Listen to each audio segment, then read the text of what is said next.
Good afternoon, Lake Stevens School District. This is Chad Brandt, 4th grade teacher at Sunnycrest Elementary School, welcoming you to the Swimming and Tech Hangout for Monday, March 2nd. And yes, it is Dr. Seuss's birthday, which is kind of a big deal down here at the elementary level. Just want to welcome you to our Swimming and Tech Hangout, and let's get right to our first topic. Phil Biggs is going to lead us in Google Apps Freestyle. He's going to talk about using Google Slides out of the box. All right, Chad.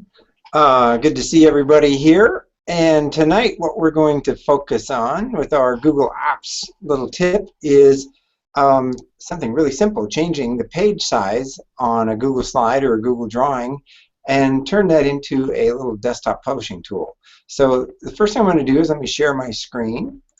And I'm going to go ahead and let's pop back over here.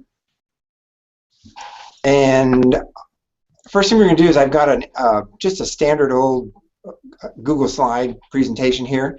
One of the tips that I found when you get these started is make sure it's just a plain white background that looks just like a plain white piece of paper. And hey Phil, all we're seeing is your untitled notepad right now. Oh, interesting. Okay, let me go back and share better on this one. Thanks, Chad.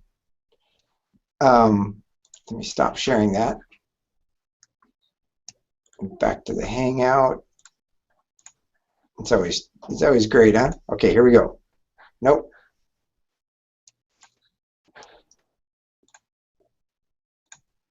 Does that look better?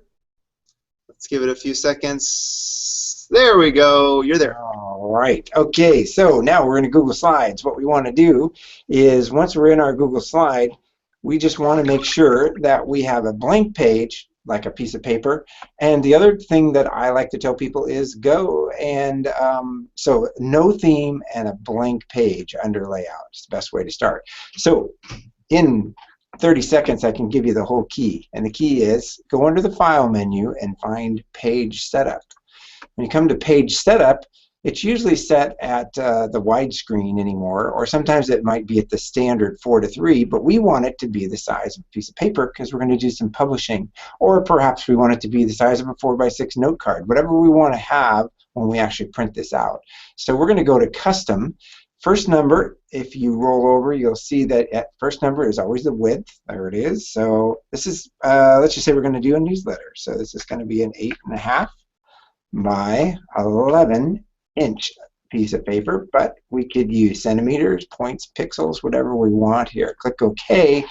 That looks like a piece of paper now that we could utilize on that. So what could we do with that? Well, let me show you one example. Here's a little newsletter that I've kind of mocked up. This was actually done using all the little drawing tools. There's a text box, word art, some clip art, a shape. Use some shapes and text boxes for your columns, and Chad showed you how to do pictures in one of our previous Hangouts to put them into shapes. A lot of things that you can do to make them pretty cool on that one. Now, as I thought though, with this one, and I began to say there's more that you can do with this if you begin to look at it differently than just a presentation tool. So one of the things that I've done is this is a smarter balance assessment, pretty much exactly the way it looks on the test. This is a little prettier looking, but that's all. They use number lines a lot. So one of the things they do is they have you label a fraction. So what you can do with this little thing is I've drawn a number line, and in fact I drew that in Google Draw and then brought it in as a background, so you notice I can't move it around. And if I tell the kids you need to label 3 halves, I could just come down here with my little marker and they could kind of nudge that into place and say there's 3 halves. That's pretty good. What if I want to do 2 3/4, a mixed fraction? I could drag that down. So you can create these little interactive tools if you want to as well. Another one that I did after working with 5th grade class, Heidi Finley's 5th grade class, and they were creating circuits. It's like, there's all these little symbols that you could use. And so a really easy way to create circuits or draw circuits is you can show them what it should look like and then have them use the symbols to create their circuit. So in this case, we need a battery. That's a battery. And we need a light bulb. And there's a lamp. Then we need some wires to connect it. Now what's cool is if you go under the shapes, Google has connector lines. Under lines, sorry. And we're going to use just an elbow connector. We can drag that out, and we're just connecting our two pieces, to make the circuit. Let me go grab another one of those lines, like that. Now what's really cool if you use connector lines, and why this works well with circuits, is that we can move those around if we want to. So there's example. One last quick example that you might want to look at is you can even do brochures, and you can ask me if you'd like to have this template. I'll send it to you, print it front and back, and you have a nice little brochure. So there's a lot of things that you can do with Google Slides besides make a presentation. So that's back to you, Chad. I'll quit sharing here. Thanks, Phil. Wow, my mind is just going with all of the possibilities with that. Just that one tool. And kudos to you for actually doing fractions live on a broadcast on air. Pretty impressive. All right, on to segment 2 of the Moodle Medley. We're going to talk about embedding a YouTube video into your Moodle page. Phil, you're seeing my screen?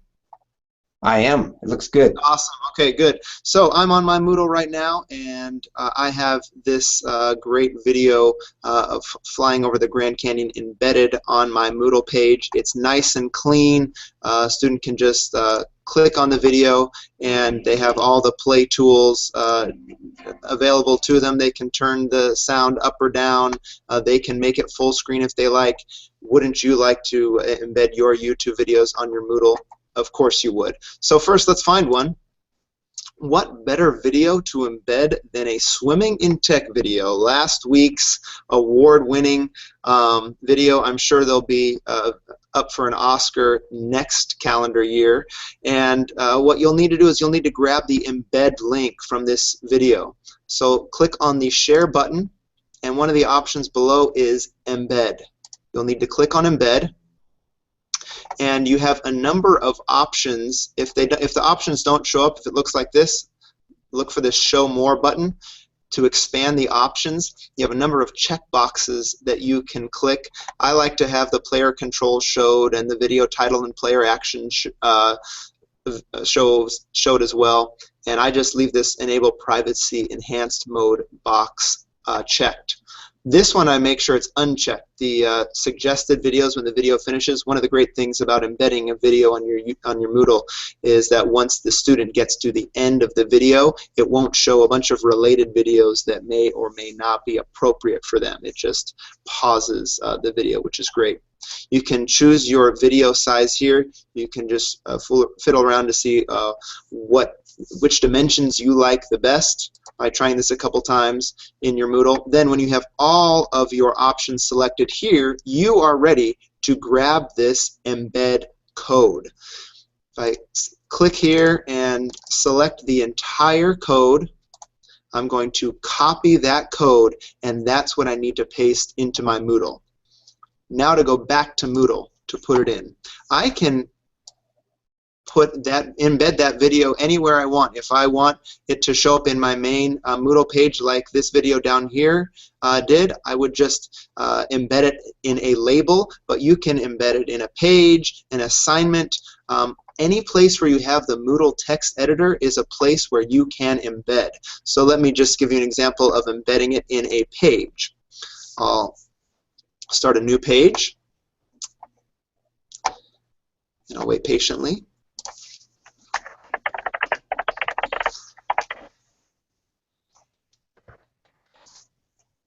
And down in my content, the page content, this is where I want to embed my video. I can type in some text here. if I want, or I can just embed the video as is. Now, to get to the place where I need to paste the embed code, I actually have to click this button, which is the toolbar toggle button. When you click this, you get 2 more rows of fantastic tools so that you can be more creative in your text box here in Moodle. Now, right here, this is the icon you're going to look for. Edit HTML source. To elementary school teacher, this looks like a less than greater than sign, but it says edit HTML source. When you click this button, you get a new window to pop up, and this is where you need to paste in the embed code. You need to be here because this is actually HTML language, an actual HTML code, and if you paste it into the regular text box here, it won't recognize it as HTML code and the embedding won't work. So once it's embedded in the HTML source editor, click the update button and you will see now you have successfully embedded the video right in here. Let me scroll down, save, and return to my course. And here's my example. I'll go on the page just so you can see how it looks.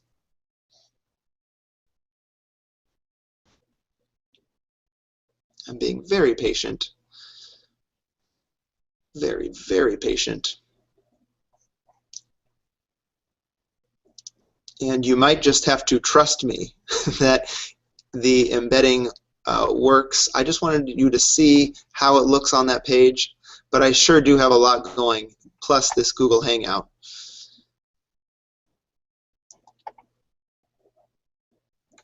I think we're getting somewhere. Here we go. And this is how it will look on the page. A nice embedded video. It's clean. No related videos will show. And when the student gets to the end of the video, the student can press play, they can watch the video, they can pause it, they can make it full screen.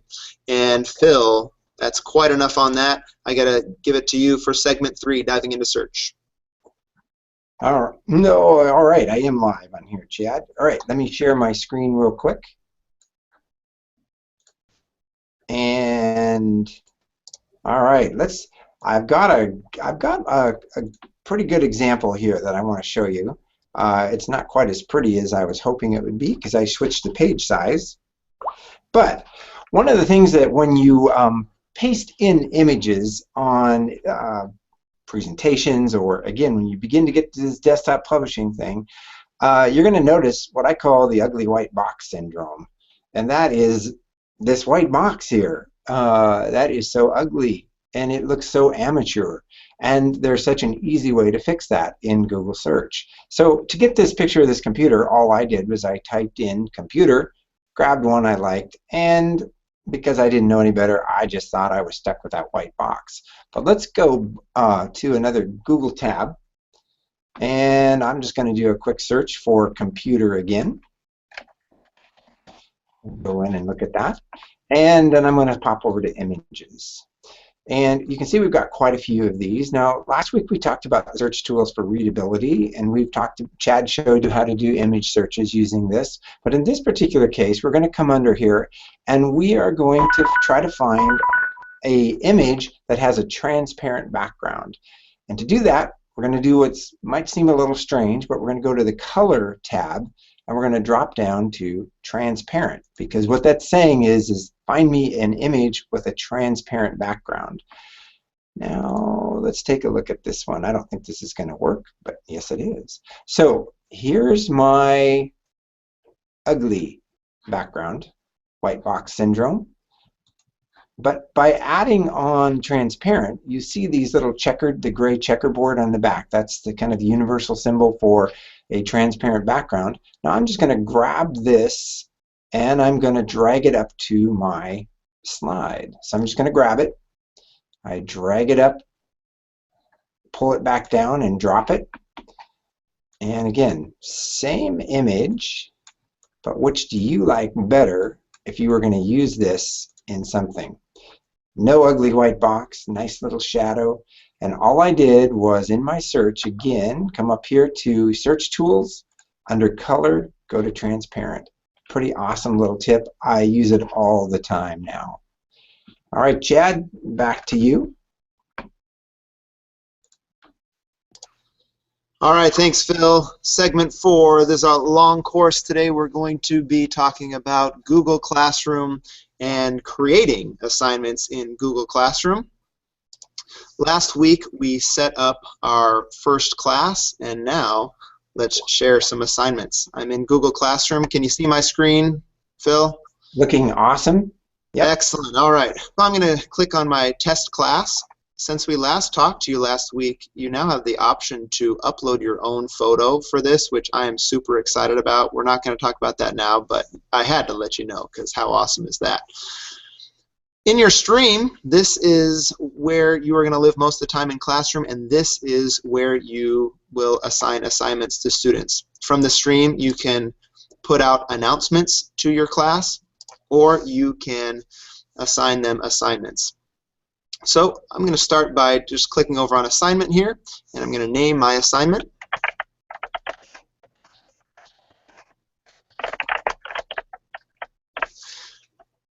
And I can add an optional description of the assignment for students.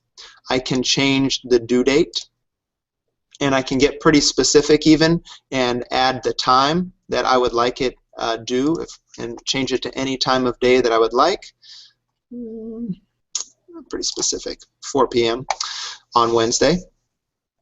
And then with these icons, you can attach the resources that you would like your students to be able to access that relate to this assignment. So for me, I am going to share out a Google Doc template that I've already created that I'd like students to fill out. So this integrates with my Google Drive. I just click on the Google Drive icon, and I can search my Google Drive for the file.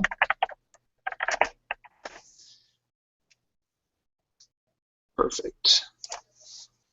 And now it's attached this document template. Now, I want each student to get a copy of this. Now, in Hapara, I had to use the smart copy process, go through a number of screens, and then it took a while to copy each of these files out to each of the students. No longer.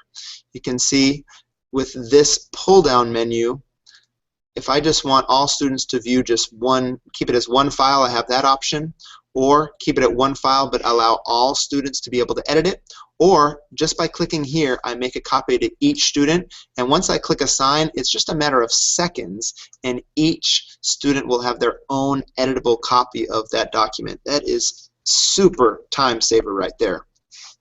In addition, if you have multiple classes that you want the same assignment to go to, that's as easy as just pulling down where it has your class name right here, and you can check each class that you would like to receive this assignment. Right now I'm just going to go with my test class.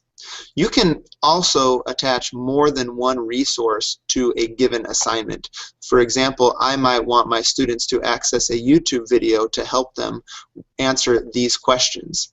So I just click on YouTube, and then I can search for YouTube for a video right here, or I can click here to just paste in a YouTube URL.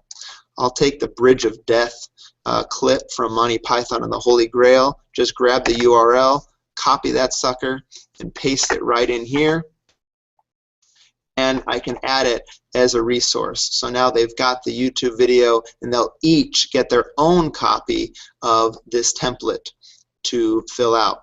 I've set the due date, I've given a title. When I've checked everything over, I'm ready to assign that out to my students. Click Assign. Now I'm going to jump over to my student view. I've got Jerry, who is enrolled in my class. Let me click on Test Class, and let me test how fast this really is. One new item has been posted to the stream. If it doesn't show up here, he can always click here. Oh my gosh, look how quick that was. So Jerry sees his assignment. He sees when it is due. He sees this link to the YouTube video that I've attached if he'd like to use that to help him answer his questions. He can click here or the open button to open the assignment. And on this page, this is where he would access any documents that I've shared with him when it's made a copy for every student. So right here, he can just click this button to open the actual document. And every student, in this case, will have a different editable copy for them to edit. Once he has completed all of the questions, hopefully he'd be more thorough than that, Google Classroom has inserted this awesome turn-in button right here, right next to the comments button in the student's document. So once the work is complete, Jerry would click Turn In. Classroom gives him this little dialog box. One attachment will be submitted, that template. Jerry can add a note to me and then click the Turn In button. Now, if Jerry made an error and wasn't ready to turn in this document yet, he can click this Unsubmit button to get it back. The reason he might want to do that is that once you create the assignment, the document that is created for the student becomes the owner of that document and has editing privileges. Once the student turns in their work, the teacher becomes the owner of the assignment, and the student no longer has editing privileges. So if the student wanted to go back and edit, they would first have to unsubmit their work so that they became the owner again and had editing privileges. So now, back on the teacher view, my classroom now shows that there is one student who is done. I can click on this assignment, and then I'll get a rundown of all my students. Love these class sizes. And it shows that Alicia's not done, but Jerry is done. I can click on Jerry's name to open his document and review his work. Then I can give him a grade by clicking in this area. I thought his work was fantastic, so I can give him a 95.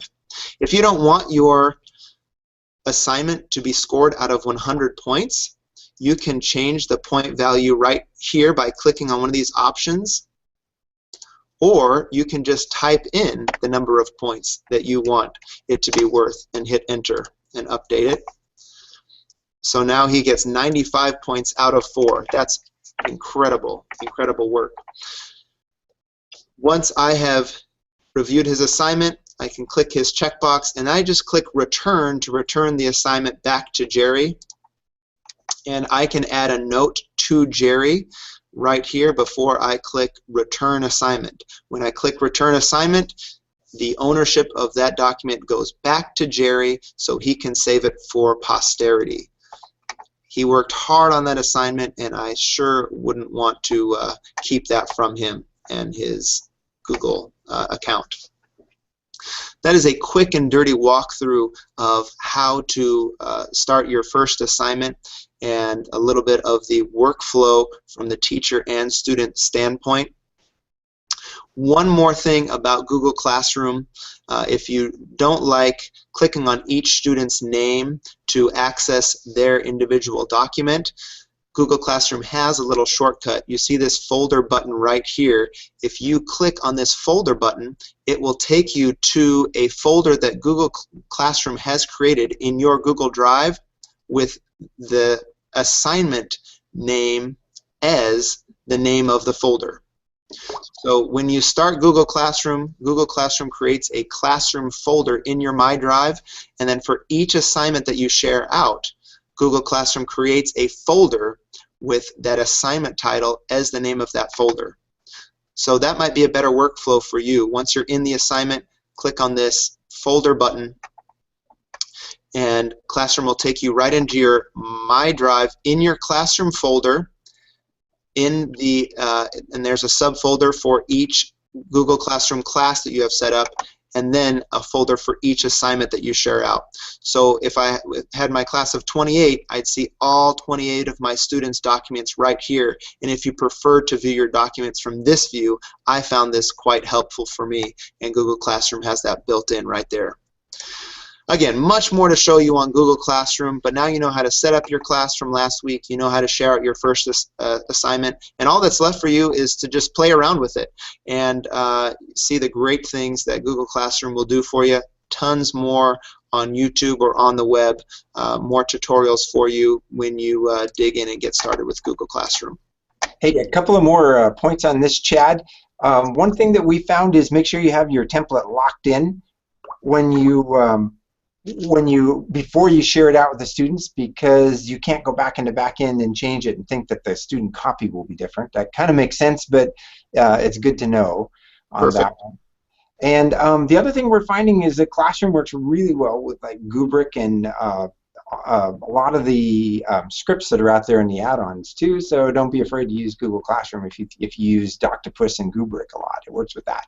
Hey, one other thing before we quit, Chad. I've shared my screen. I think people can see it here, just to prove that Google people do actually listen when people talk.